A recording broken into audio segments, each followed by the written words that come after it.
All right, All good right. afternoon, everyone, and thank you so much for attending this webinar. It is all about student advocacy and how your students can make their voices heard. My name is Jamie Trujillo, and I am with the Distance Learning Support Team.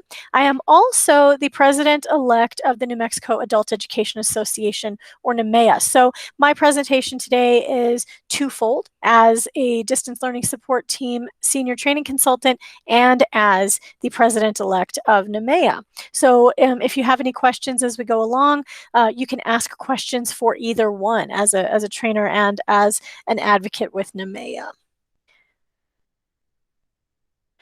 So we're going to do just a really quick check-in. And so what I am wondering is which of the following best describes the advocacy activities in your class right now? And so if you can't put it in the chat, you can, like I said, unmute and let me know. But just which one of these describes you best? A, I have my students complete at least one advocacy activity every year. B, I have planned on advocacy activities, but I have not yet completed any with my students. Or C, I have not yet started and I would like to learn more. So like I said, you can either put it in the chat or you can just say A, B, or C, and just let me know what is the status for you right now. Thank you, Cindy. I see that you haven't gotten started yet. That's fine. And Farah, you can just unmute if you want. And Isaiah, if you have access to the chat, you can just put your answer in the chat. I can see it.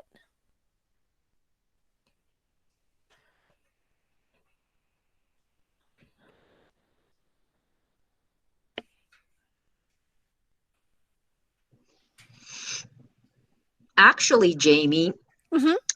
I may have responded prematurely without thinking about this, but I do Oh, have students when we get emails requesting letters be sent. I've asked students I've given them the links and I've asked them to prepare letters. I've even edited some of the letters that they've written and great. uh, and have submitted them to not not really to our local leaders, but more to the to Congress. Great. So you're actually, even if you don't do it at least once a year, you are completing advocacy activities with your students. So that's really great. That's excellent. So we're going to actually talk more about that, about letter writing and other things that students can do for advocacy. So thank you for sharing that, Cindy. That's fabulous. You're welcome. Okay, so let's go ahead and just move forward with what is student advocacy and why is it important? Because it is very, very important. And I just wanted to start with a quote from one of my favorite authors, Maya Angelou. She says, "I learned a long time ago, the wisest thing I can do is be on my own side, be an advocate for myself and others like me." And for adult education students, this is crucial when they are advocating. They are advocating not just for themselves, but for all adult education students in New Mexico. So advocacy is actually defined as any action that speaks in favor of, recommends, argues for a cause, supports or defends, or pleads on behalf of others. Anytime a student or a group of students is engaging in an activity that lets others know about, in this case, adult education, and how much it means and what it is doing for them, that student is engaging in student advocacy. And there are many levels of student advocacy.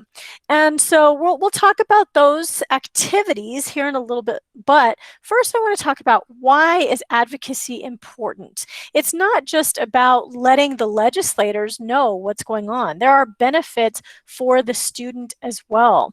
It increases student engagement. There have been studies that have shown that students who feel like their voices are being heard are more likely to be invested in their education. They feel empowered.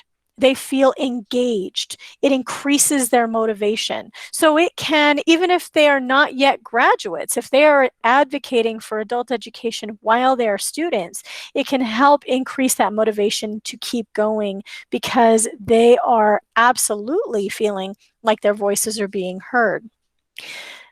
It also increases equity and inclusion.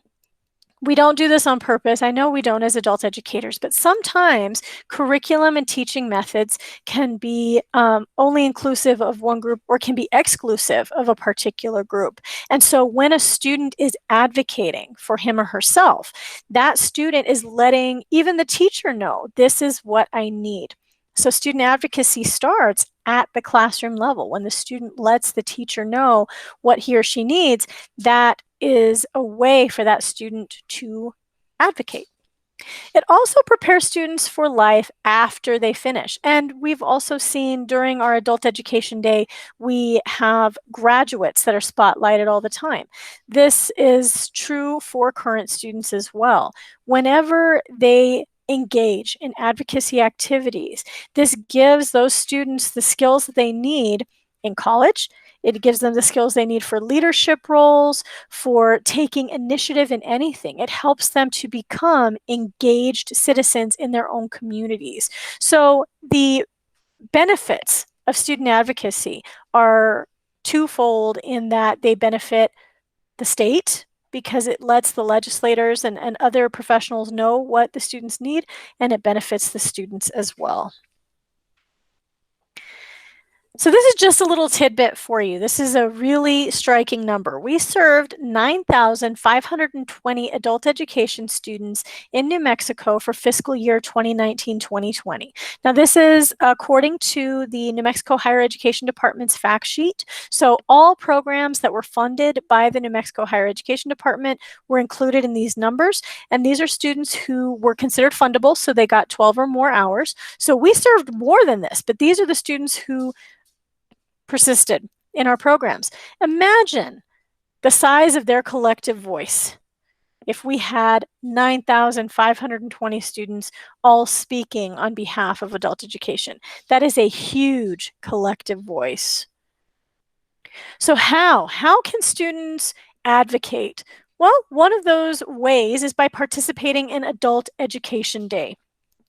Now, what is Adult Education Day? It is a yearly advocacy opportunity that we take, and that is planned and put forth by the New Mexico Adult Education Association, NMEA. And it happens usually in February or March of every year during the spring session for the legislature, my apologies. And so what happens is that we gather as many staff and students as we possibly can in Santa Fe. And this is, of course, during non-COVID times. We have as many folks as we can come to the Capitol building, to the Roundhouse, and NMEA will purchase t-shirts for all staff and students. We all wear these brightly colored t-shirts to help get ourselves visibly recognized. We have a news conference that takes place in the Rotunda, which is the center of the Capitol building. And we have the Secretary of Education speak, the director of the New Mexico Higher Education Department will speak, the president of NMEA will speak, and then we have student speakers, and we talk about the importance of adult education. That usually happens pretty early in the morning, around 9 in the morning. And then we will adjourn to the House and the Senate chambers. And every year we choose a handful of students to be recognized in the House and the Senate chambers. And those students are called Students of the Year. And these are either current students or former students. They could be graduates. And they are split in half. So half go to the House side, half go to the Senate side. And we have a sponsoring legislator from each chamber. So we have a senator and a representative, and those legislators will read a proclamation. And this is a formal written document that declares that particular day to be Adult Education Day in the state of New Mexico. And they state in very formal language the importance of adult education. And then they individually recognize the students who are picked as students of the year.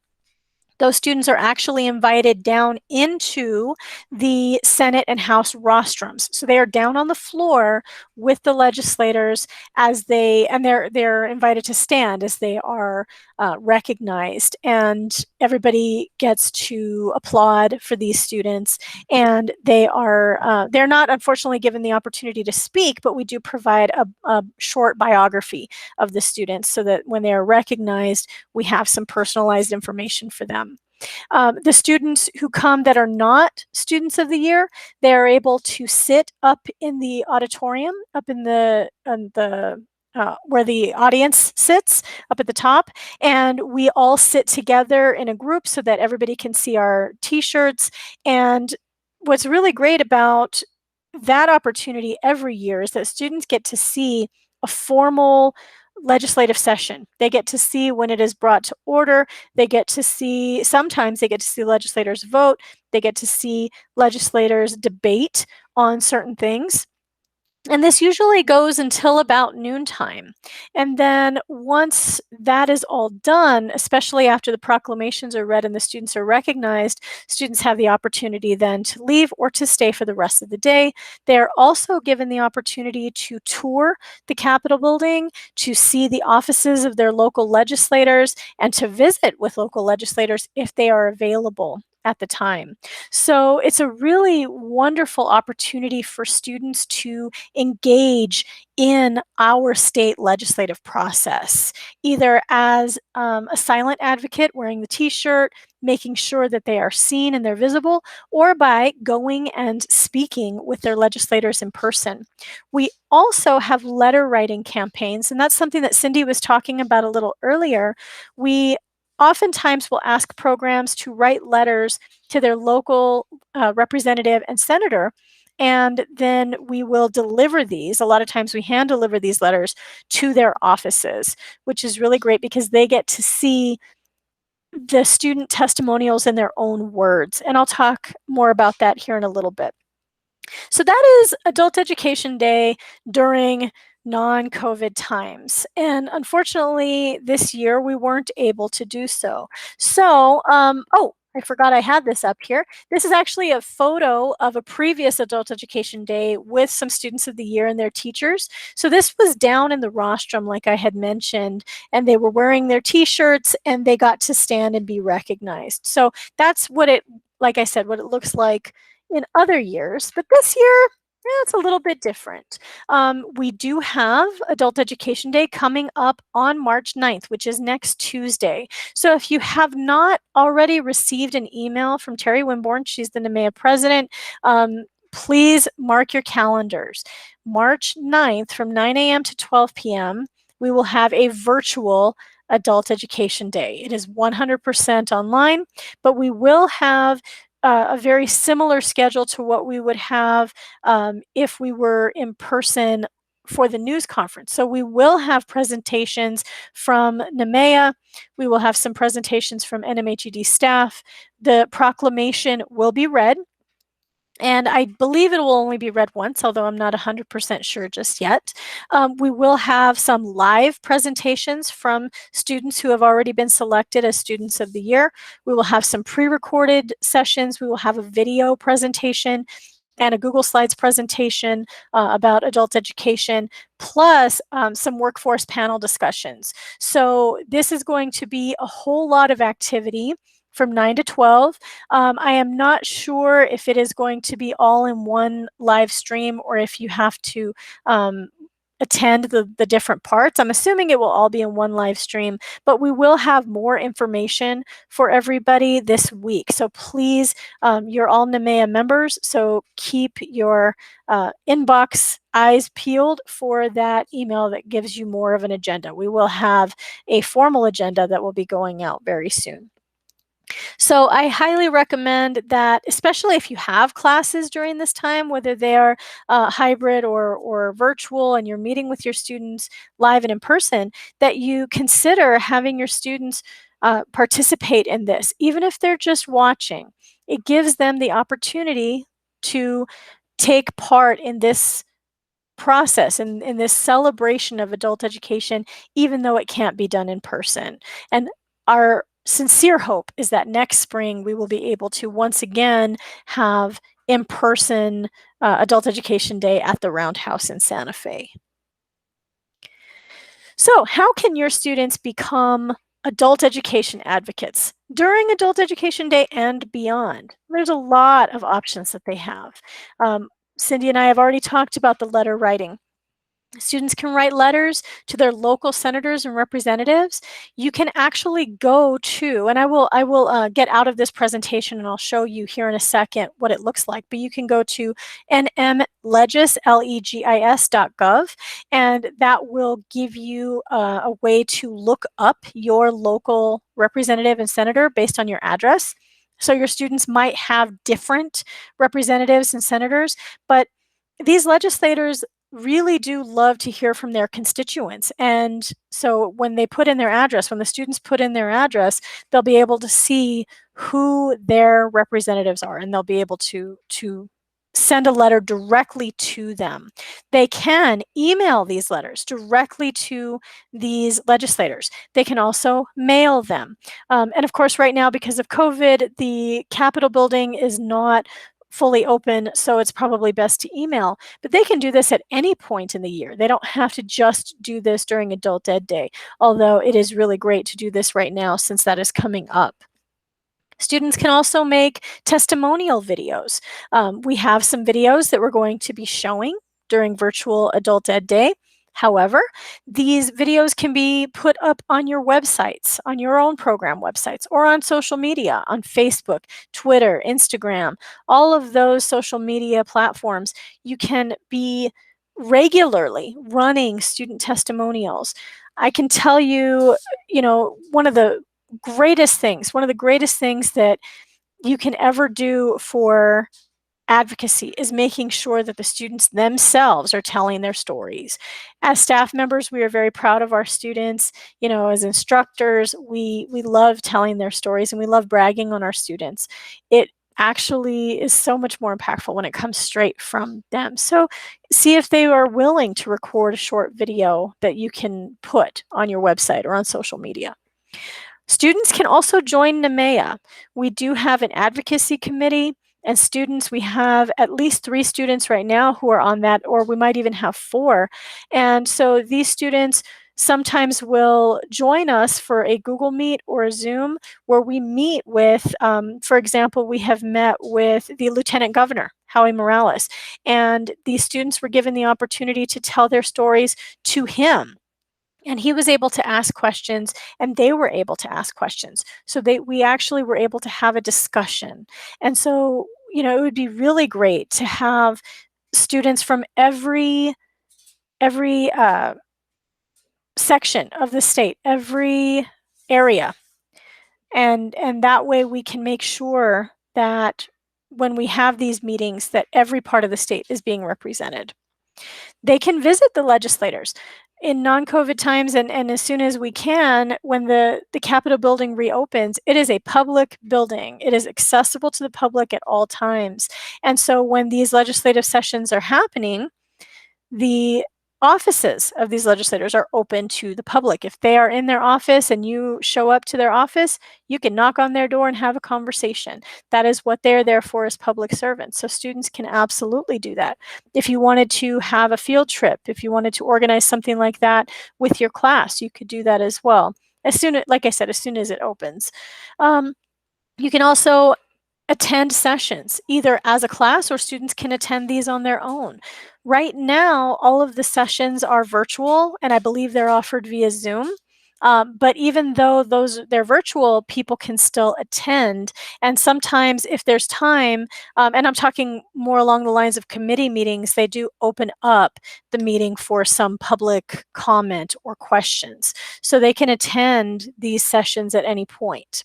And they can also vote.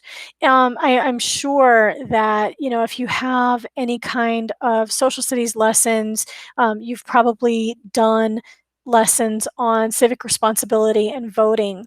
And it's important that these students know that they can vote for legislators who are going to support adult education. And so just emphasizing the importance of voting is very, very important for student advocacy. So before I go on, I'm actually going to go over to that legislative website that I was telling you about. So this is nmlegis.gov. And if you look right over here on the top left area, there's a legislators tab. And if you click on that, it opens up this this drop down, and there's a Find My Legislator tab. So if you click there, you can find your representative and your senator by your address. All you have to do is click there, you put in your address, and it will give you your representative. So I'll just do an example here. I'm going to put in just the address of our main office.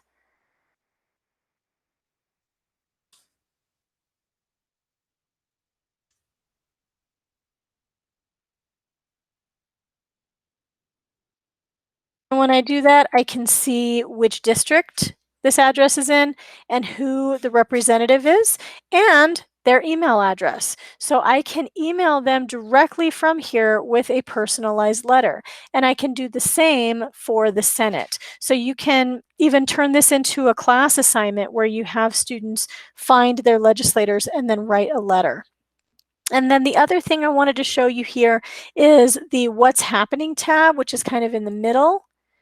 This gives you the session calendars, and it sets it up, or it separates it by the full House, the full Senate, and then the committees. So you can see that there's the Senate Education Committee has its own calendar.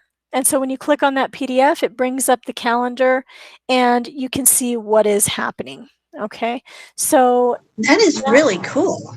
Yes, it really is. And so, you know, a lot of times students don't know that this is public information. And so they can, you know, even if your students decided to choose as a group to attend a session, let me find one. I'm going to go to the House floor calendar because I believe this is the one where I found, no, it is not. Sorry about that. Give me just a second. Maybe it is the House committee schedule. Yes, so here, there's the Zoom links for these webinars. So you can just join right from there. And it looks like there's actually a meeting today. And there's something on financial literacy for graduation, oddly enough. So this is, you know, it gives you the agenda. And if you want to join, you can just join. So what I can do actually is I will put this. Let me go back to the home page really quickly. And I'm going to put this into the chat for you. And there's the website right there. The other website I wanted to show you is the NMEA website. And it is actually nmadulted.org. Unfortunately, NMEA.org is taken because there's such a thing as the New Mexico Art Education Association. So we couldn't use that, but we have New Mexico or nmadulted.org. This gives you information on things like Virtual Adult Education Day, the upcoming spring conference, and other things. So bookmark this website. You'll be able to find a lot of information regarding NMEA on this website. And I did put that in the chat for you as well. All right, so I'm going to just go on to the next slide here and go back to my presentation. Just a couple of ideas about some things that you can do with your students in class. I've already talked about the letter writing assignment. You can have each student find their legislator and their senator. You can help them format. You can develop a template for the letter. You can help them with grammar corrections, help them practice creating a formal business email, have them send that. You can create a group video that you can also share with these legislators. You can create a group Google Slides presentation. This might not be something you choose to share with legislators, but it could be a research presentation where the students are taking turns filling in slides, or they each have to have a slide where they talk about different topics with regard to advocacy for adult education, or any other topic that you might choose. You can also, as a group, collectively research and discuss upcoming legislative sessions, whether or not it's worth attending a session. You could even have your own group student delegation where they can participate in, say, groups, or they can take turns participating in these sessions and then reporting it back to the big group. And then, of course, participating in Adult Ed Day as a class if you can. Again, it's going to be Tuesday, March 9th, next Tuesday from 9 to 12. We will have an agenda coming out to everybody. So if you're able to have your students participate as a group, or if you want to assign them to view it and participate individually, you can definitely do that. So those are just a few ideas. And so, this is just kind of a little reminder that the human voice is the most perfect instrument of all. Our voices are very powerful. And so we do have, a few more minutes. I thought maybe I could open it up if anybody wants to share something that they are doing, or if anybody had any questions. You can either put it in the chat, whether you have a question or a comment, or you can unmute. Either way, we have a small group, so I will open it up to you all.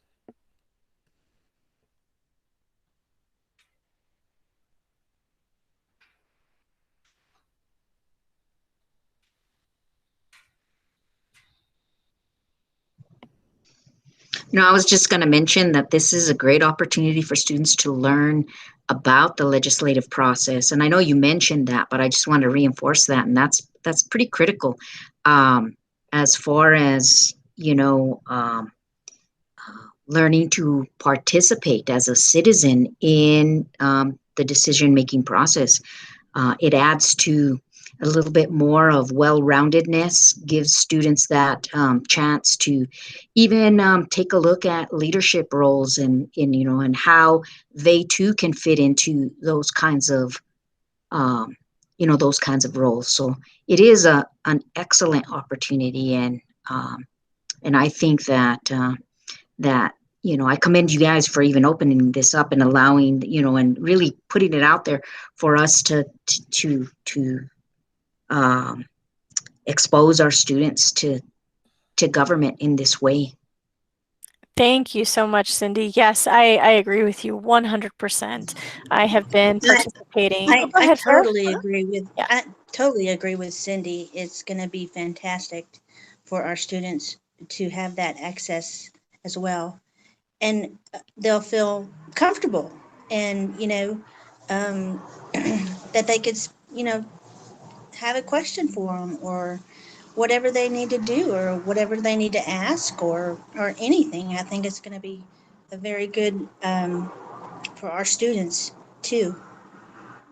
Yes, absolutely. I think that oftentimes our students feel like they're at a particular level, and these legislators, whether they're at a state or a federal level, are unreachable or untouchable, or they don't care. And really, that's not the case. They do want to hear what the students are experiencing, what the students need, and unless the students speak up, they won't ever know. And I've also had students feel they've told me, when I was teaching in the classroom, they would tell me that they didn't feel like voting was important because it didn't matter what one person had to say. And that's really just not true. And so when students are given that opportunity to present their stories, whether it's online or in person, and they see that these legislators are taking a genuine interest in what they have to say, it is very, very empowering. And a lot of our students have never had their voices heard before. They've never even been asked to speak. And I mean, even on a very basic level. And they have a lot to say. It's amazing what our students have to say if we just give them that opportunity.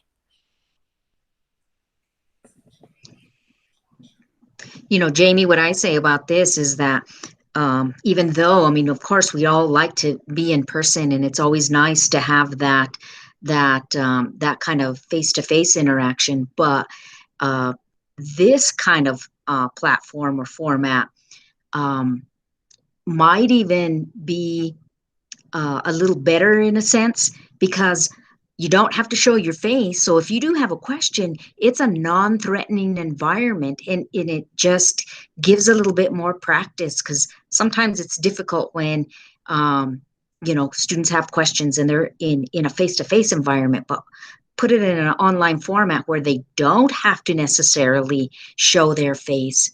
A little bit more courage might of for the student might surface, so that they can ask those kinds of questions that that they feel are important to them. That's a really good point, Cindy. I hadn't even thought of that, honestly.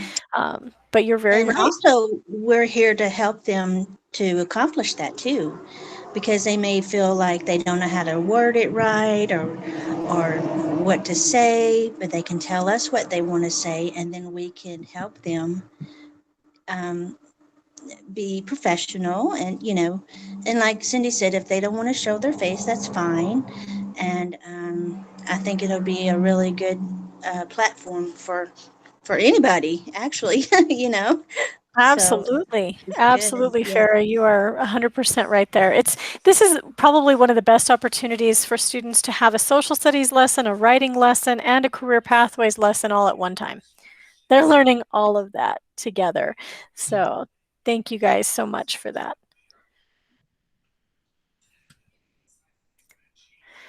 Well, I wanted to once again thank you guys so much for participating and for sharing your comments. I really appreciated that a whole lot. If you have any questions, whether it's about Adult Ed Day or in the future about student advocacy, please feel free to email me at jamie@nmdelt.org. And then we also have a survey. It's a webinar evaluation. I'm going to put this link in the chat. Even if you do it a little bit later, if you could please just fill out this webinar evaluation, I would really appreciate it. So I'm going to copy this link there and put that in the chat, so you can just click on it directly from the chat. And it's also just a bit.ly link, so it's bit.ly/nmwebinareval 2021. I would really, really appreciate that. I hope you guys have a wonderful rest of your week. Thank you guys again. I appreciate you all. Cindy, I appreciate you always participating and joining these webinars, so thank you. And we'll see you guys next Tuesday for Adult Ed Day. Take care. All right. Bye. Bye-bye.